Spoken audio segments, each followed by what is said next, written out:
Likewise. And Adam, for those who don't know you, can you please introduce yourself?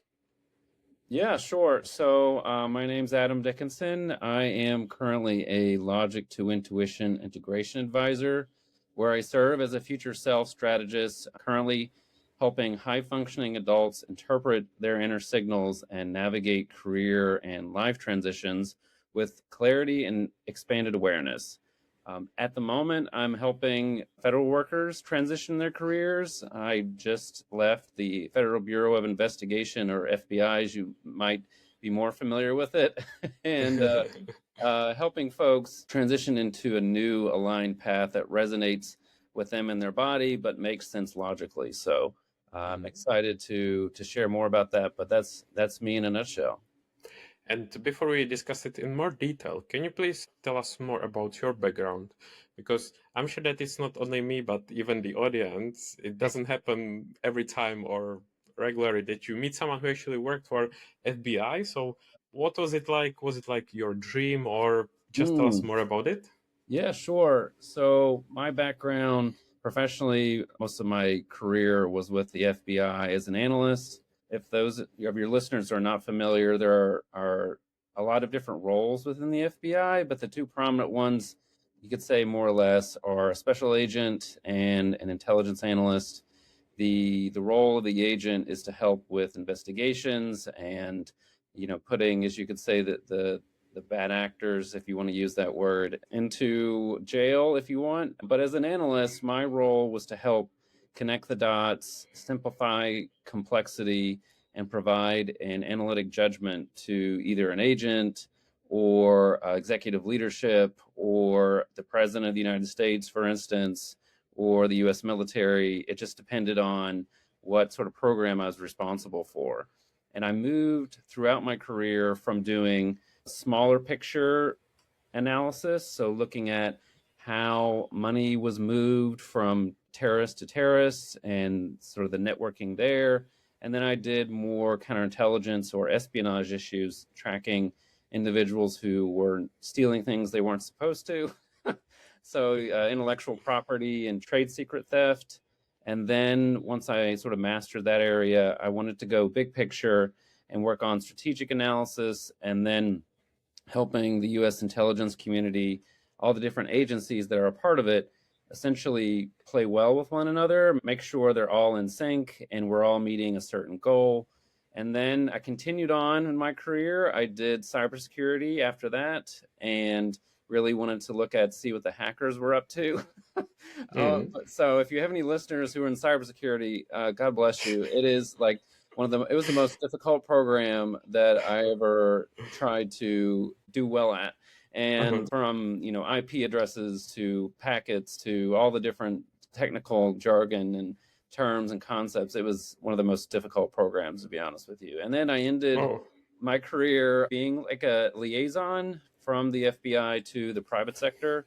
So I would help communicate and keep companies like myself even maybe informed of potential issues and risks to protect their intellectual property and the other sort of threats that the FBI was responsible for. But I was an external sort of liaison, you could say, that would communicate information to organizations. And that's essentially it from my career's point of view. I find it very exciting because not only it was for FBI, but also in different areas, different sectors. So it feels like that you tried different things. It sounds so interesting to me.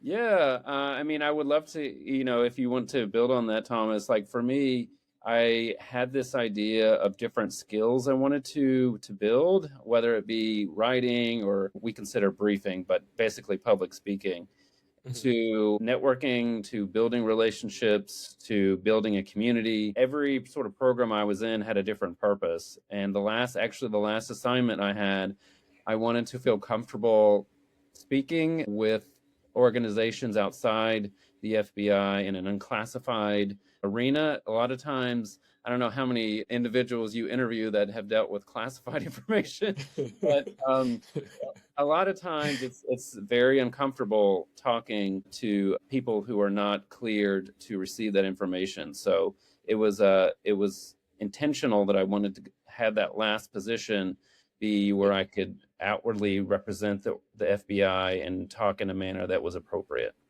Mm-hmm.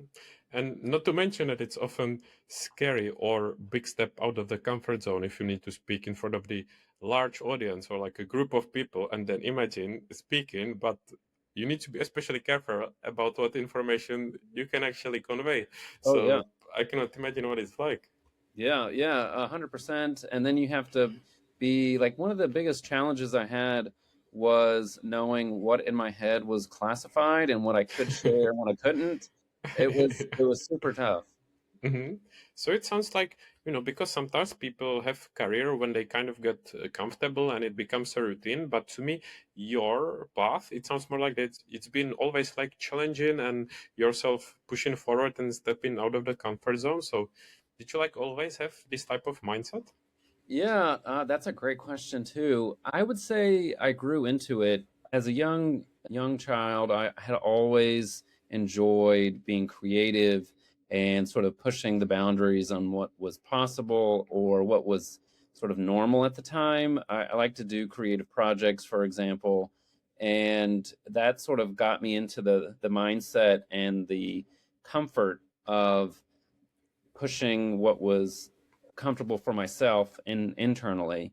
And through that, I very early on in my career, actually, now that you mentioned it, I knew I wanted to build this repertoire of skills and techniques, and I guess using LinkedIn terms, frameworks and SOPs, and operating procedures.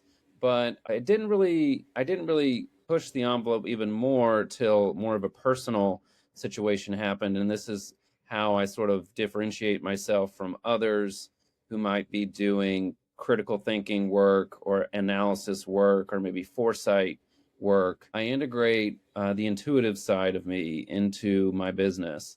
And that knowing lately, actually, when I talk about my Akashic Records work, which I describe the Akashic Records as your part of your inner intelligence, where it's your soul's energetic library of information that you have access to through essentially a meditative state. And I receive information from it all the time, and I help clients in the same manner connect to the wisest part of themselves. But I didn't realize that I was really getting out of my comfort zones till I started talking about it on LinkedIn. Oh, okay, okay. And talking about more spiritual concepts on LinkedIn. And I think that I got a lot of folks reach out to me and said, oh my gosh, I feel the same way. Mhm. I'm so glad you're talking about it.